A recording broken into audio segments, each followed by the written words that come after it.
जय हिंद साथियों, कैसे हैं आप सभी। आशा करते हैं साथियों आप सभी बेहतरीन होंगे और आपकी पढ़ाई भी एकदम बेहतरीन ढंग से चल रही होगी। ऐसी हमारी पूरी आशा है आप सभी से, और आपका स्वास्थ्य भी एकदम बेहतरीन होगा ताकि आपका फिजिकल भी एकदम ढंग से चल रहा होगा।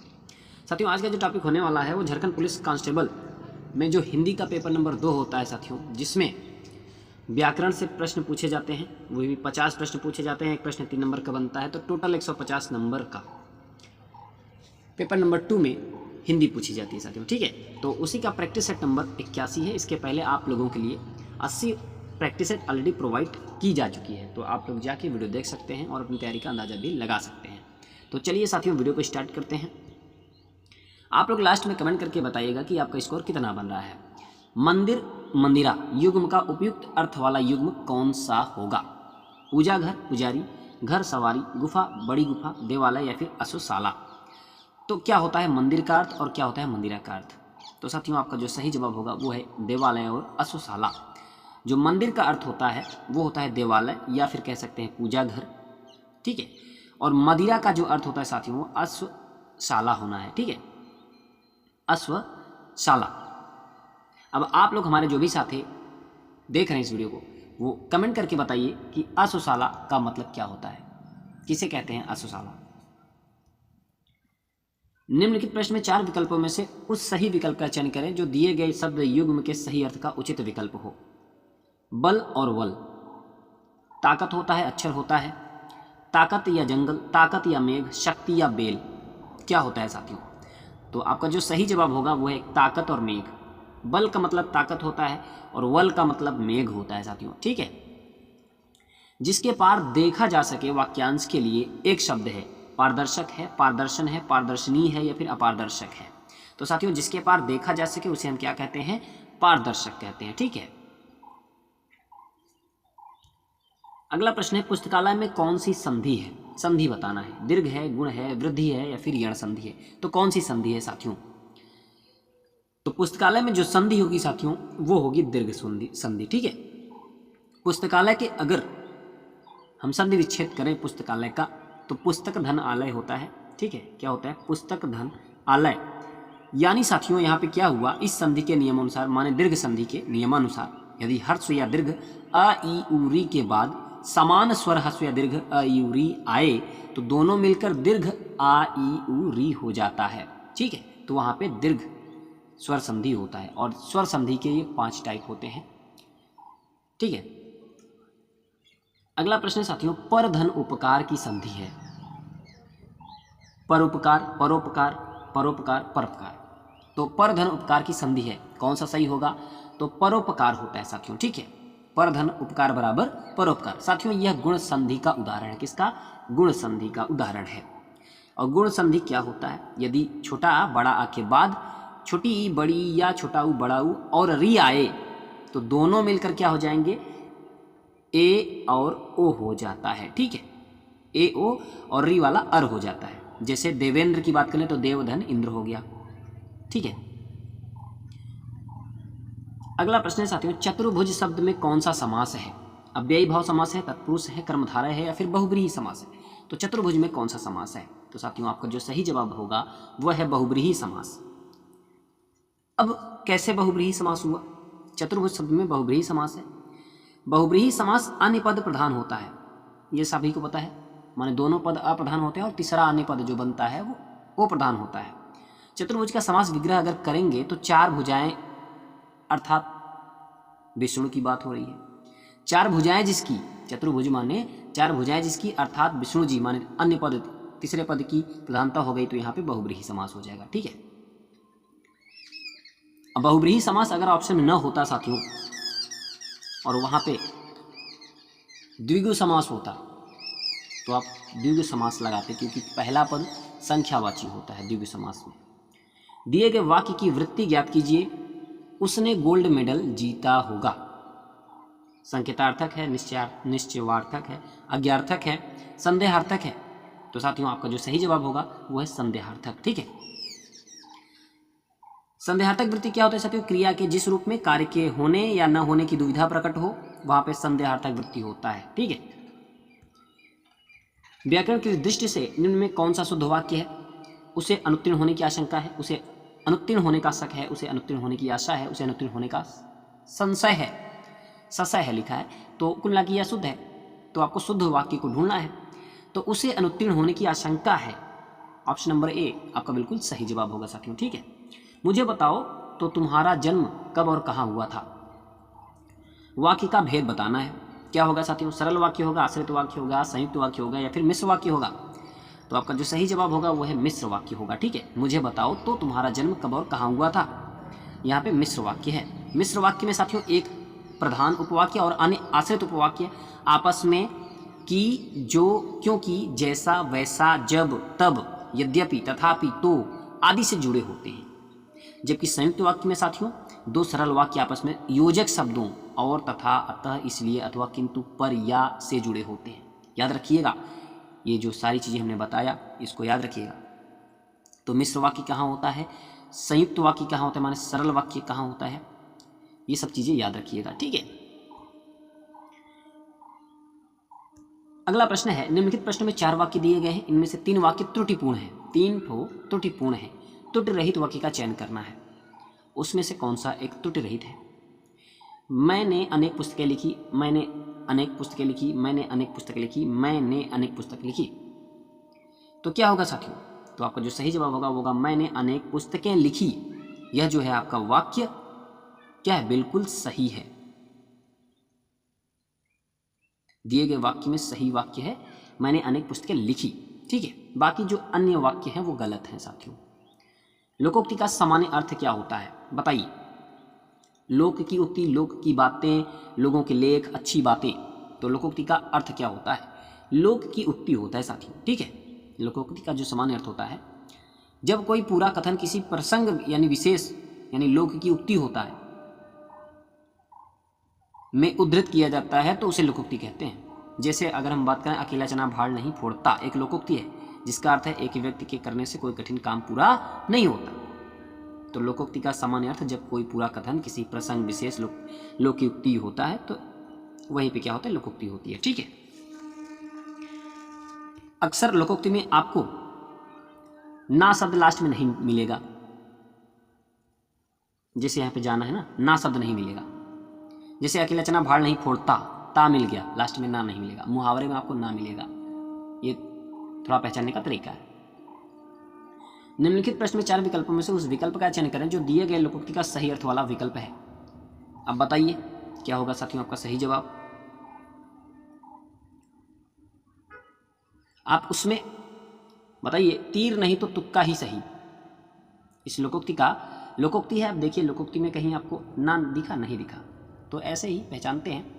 तीर नहीं तो तुक्का सही, क्या होगा इसका अर्थ, काम में व्यर्थ दखल देना, अनियंत्रित व्यक्ति का जाना, और पूरा नहीं तो कुछ मिल जाए उसमें ही संतोष करना, सबसे अलग विचार रखना। तीर नहीं तो तुक्का ही सही भाई, गए हो ये नहीं तो कुछ ही सही, जहाँ नहीं वहाँ कुछ तो सही, तो पूरा नहीं तो जो कुछ मिल जाए उसमें ही संतोष करना, ये आपका बिल्कुल सही वाक्य लोकोक्ति का अर्थ होगा। ठीक है, अगला प्रश्न है, निम्न में कौन सा शब्द स्त्रीलिंग है, स्त्रीलिंग बताना है। वचन, प्रहार, कुंडली, सर्प। तो साथियों स्त्रीलिंग जो शब्द है वो आपका कुंडली है। ठीक है, जबकि वचन, प्रहार और सर्प क्या है, आपके पुल्लिंग शब्द हैं साथियों। बढ़ते हैं अगले प्रश्न की ओर। निम्नलिखित में से किस वाक्य में भविष्य काल है। मैं आपकी प्रतीक्षा करूंगा, मैंने एक पेड़ काट लिया, मैं पुस्तक पढ़ने वाला था, मैं आपका भारी हूं। तो भविष्य काल का उदाहरण होगा, भविष्य की बातें हो रही, मैं आपकी प्रतीक्षा करूंगा, तो भविष्य की बात जहां हो वहीं पे भविष्य काल होगा साथियों। ठीक है,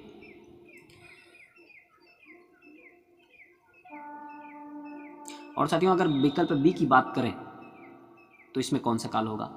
3 काल में से कोई एक काल होगा वो भी बता दीजिए। भूतकाल होगा, वर्तमान काल होगा, भविष्य काल होगा। तो साथियों मैंने एक पेड़ काट लिया तो यहाँ पे भूतकाल हो जाएगा, मैं पुस्तक पढ़ने वाला था भूतकाल हो गया, मैं आपका भारी हूँ वर्तमान काल के वाक्य हैं साथियों। ठीक है, पुरस्कार का विलोम बताइए क्या होगा। आशीर्वाद होगा, दंड होगा, कृपा होगा या फिर साधुवाद होगा। तो पुरस्कार का जो विलोम होगा वो दंड होता है साथियों। ठीक है, पुरस्कार का जो विलोम शब्द होता है वो दंड होता है। अच्छा आप लोग बताइए, कोप का विलोम क्या होगा। कोप का विलोम शब्द क्या होगा, कमेंट करके आप लोग बताइएगा जरूर। चलिए इस प्रश्न का बताइए। जिसे ऊपर कहा गया हो के लिए एक शब्द है उच्चतम, कथित, उपर्युक्त या उपत्यका। तो साथियों ये प्रश्न तो गलत नहीं होना चाहिए। जिसे ऊपर कहा गया उसे हम क्या कहते हैं? उपर्युक्त कहते हैं। ठीक है। अच्छा साथियों ये बताइए, इसमें उपर्युक्त में कौन सी संधि है, बता सकते हैं आप? मैं अगर आपको संधि विच्छेद करके दिखा दूं तब आप उसमें बता सकते हैं कौन सी संधि होगी? उपरी धन उक्त, उपरी धन उक्त से बना है। तो आप बताइए इसमें कौन सी संधि है, कमेंट करके बताइएगा जरूर। प्रश्न नंबर डाल के बताइएगा साथियों कि साधारण नंबर का ये होगा। तो बताइए क्या होगा? आए थे हरि भजन को उठन लगे कपास, लोकोक्ति का अर्थ बताना है। हरि भक्ति का मार्ग कठिन होगा। उद्देश्य की प्राप्ति में असफल होना, ईश्वर भक्ति को छोड़कर व्यापार में लग जाना, किसी कार्य विशेष की उपेक्षा कर दूसरे कार्य को करना। तो किसी कार्य विशेष की उपेक्षा कर दूसरे कार्य को करना, यही क्या होता है? आए थे हरि भजन को उठन लगे कपास, आए थे करने कुछ करने लगे कुछ। ठीक है। अगला प्रश्न है साथियों, निम्नलिखित में से कौन सा शब्द पानी का पर्यायवाची नहीं है? पानी का, जल, वैशाख नंदन, नीर, सलिल। तो पानी का पर्यायवाची नहीं है। तो साथियों वैशाख नंदन जो है वो पानी का पर्यायवाची नहीं है, जबकि अन्य विकल्प जल हुआ, नीर हुआ, सलिल हुआ, ये पानी के यानी जल के पर्यायवाची हैं। ठीक है।